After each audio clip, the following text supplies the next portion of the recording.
Panorama group, जो सोचता है वो करता है। आपके अपने सपनों का आशियाना। बिहार के राजगीर से एक सबसे बड़ी खबर आ रही है, जहां राजगीर की ऑर्डिनेंस फैक्ट्री को बम से उड़ाने की धमकी मिली है। नमस्कार, मैं अंकित और आप देख रहे हैं सिटी पोस्ट लाइव। ईमेल के जरिए सोमवार को यह धमकी भेजी गई, जिसमें फैक्ट्री और ऑफिस कैंपस में 7 बम रखे जाने और विस्फोट की चेतावनी दी गई है। यह धमकी भरा ईमेल तमिलनाडु से भेजा गया है, जिसे लेकर केंद्रीय और राज्य स्तर की सुरक्षा एजेंसियां सक्रिय हो गई है। कैंपस में तलाशी अभियान चलाया जा रहा है। मेल में पाकिस्तान की आईएसआई, तमिलनाडु की डीएमके और चेन्नई के एक धार्मिक स्थल से जुड़े विवाद का जिक्र भी किया गया है। कई गैरकानूनी संगठनों के नाम लेते हुए संवेदनशील टिप्पणियां भी की गई है, जिनका मकसद भावनाओं को भड़काना और सांप्रदायिक तनाव को बढ़ाना लगता है।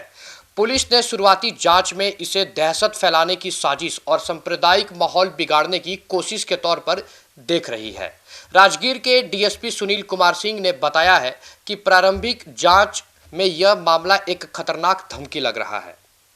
हमने इस मामले को साइबर सेल, इंटेलिजेंस विंग और राष्ट्रीय सुरक्षा एजेंसी के साथ साझा करते हुए जांच को जारी रखा है।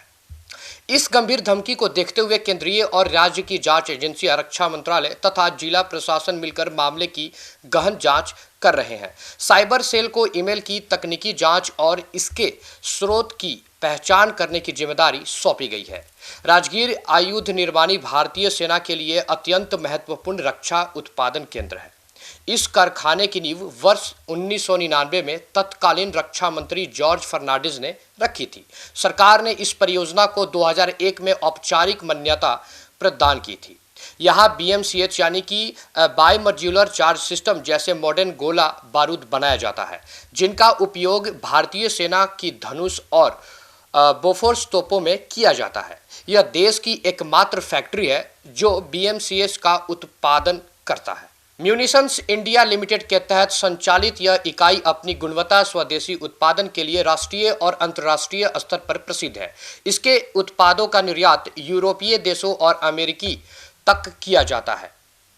वैसे यह बिहार में जल्द ही डिफेंस कॉरिडोर बनेगा। इसमें बारूद, तोप के गोले, AK-203 राइफल, ड्रोन और बुलेट प्रूफ जैकेट बनेंगे। गया, नालंदा, रोहतास, औरंगाबाद जैसे जिलों में बड़े प्लांट आएंगे, जिसके वजह से 5 से 7 लाख सीधी नौकरियां भी मिलेंगी। बिहार में डिफेंस कॉरिडोर की हाल ही में नवंबर 2025 में विधानसभा चुनाव के बाद NDA सरकार द्वारा घोषणा की गई है। यह पूर्वी भारत को टेक्नोलॉजी हब बनाने की दिशा में एक बड़ा कदम है। केंद्रीय गृह मंत्री अमित शाह के चुनाव प्रचार के दौरान इसका वादा किया गया था। ये कॉरिडोर मुख्य रूप से रक्षा उत्पादन, विनिर्माण और टेक्नोलॉजी से जुड़ी है। पहले चरण में 5 से 8 जिलों में बड़े प्लांट बनेंगे। बाद में पूरे 38 जिलों में फैक्ट्रियां आएंगी। मुख्य जगहों जो अभी तय हो चुकी है, जिनका नाम सबसे ज़्यादा आ रहा है, वो जगह है राजगीर का नालंदा, जो पहले से भी बहुत बड़ी ऑर्डिनेंस फैक्ट्री है। माफ कीजिएगा, ऑर्डिनेंस फैक्ट्री है। उसके बाद गया, जहां विस्फोटक बारूद बनाने का बहुत बड़ा प्लांट बनेगा। उसके बाद औरंगाबाद, जहां हथियार और गोला बारूद की फैक्ट्री बनेगा। अगली जगह रोहतास के सासाराम डेयरी ऑनसून है, जहां हथियारों का बहुत बड़ा हब बनेगा। बक्सर में नया ऑर्डिनेंस फैक्ट्री बोर्ड का प्लांट बनेगा। तो भोजपुर के आरा में छोटे हथियार और पार्ट्स बनाए जाएंगे। वैशाली, मुजफ्फरपुर, सीतामढ़ी, शिवहर में ड्रोन और इलेक्ट्रॉनिक पार्ट्स बनेंगे। और पटना के पास बिहटा में नया एयरपोर्ट और डिफेंस टाउनशिप का निर्माण करा जाएगा। फिलहाल इस खबर में इतना ही। मैं अंकित और आप देख रहे थे सिटी पोस्ट लाइव।